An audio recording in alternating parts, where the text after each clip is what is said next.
Welcome to the first lesson in what will be a series of lessons on FL Studio.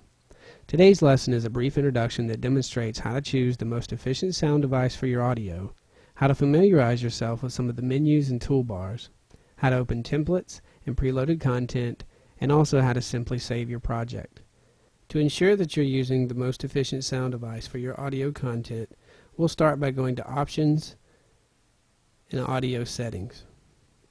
In the pop-up window, a drop-down menu will reveal all usable sound devices.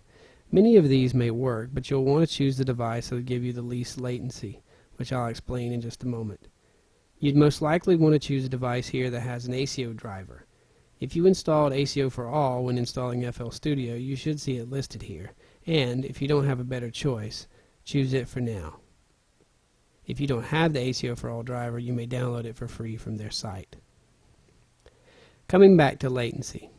Latency is simply the difference in the amount of time from when a sound is triggered, either by the software or a MIDI controller, to when it is actually heard.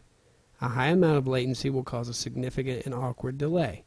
The properties under the Sound Device Selection menu show the latency of the device measured in milliseconds, as seen here with 10 milliseconds. Most sound devices will also have a panel for configuring the buffer rate, which in turn adjusts the latency. You want to strive for the lowest latency possible, but a setting that is too low will cause audio imperfections and glitches. For this lesson, I'm choosing my dedicated sound device for better performance. Once you've chosen the best sound device, you may find it helpful, and in later lessons, to open the menu structures and just see where things are located should you need them in the future. You can also mouse over some of the switches and buttons on the toolbars and transports to see what they control.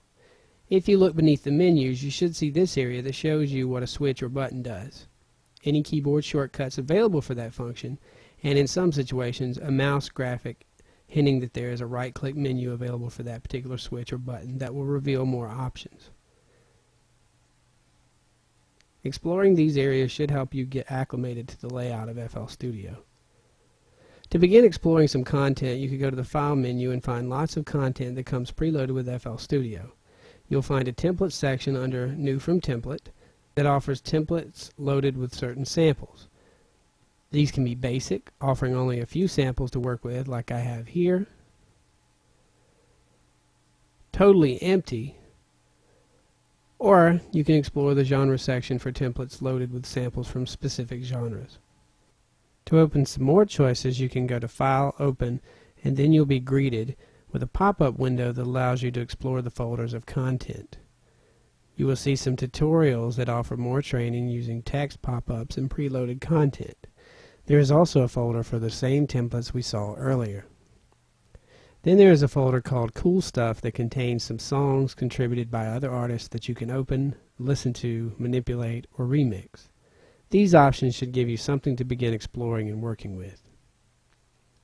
Should your creative juices flow well and you want to save, you can save your project by going to File and then Save or Save As.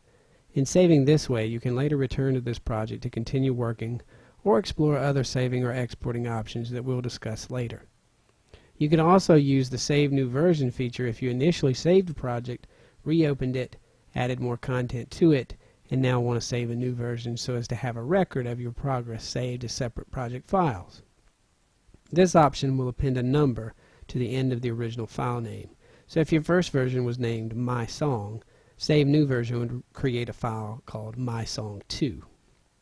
This concludes the introduction to FL Studio. Following these tips should give you a basic footing in the program and prepare you for the lessons to follow.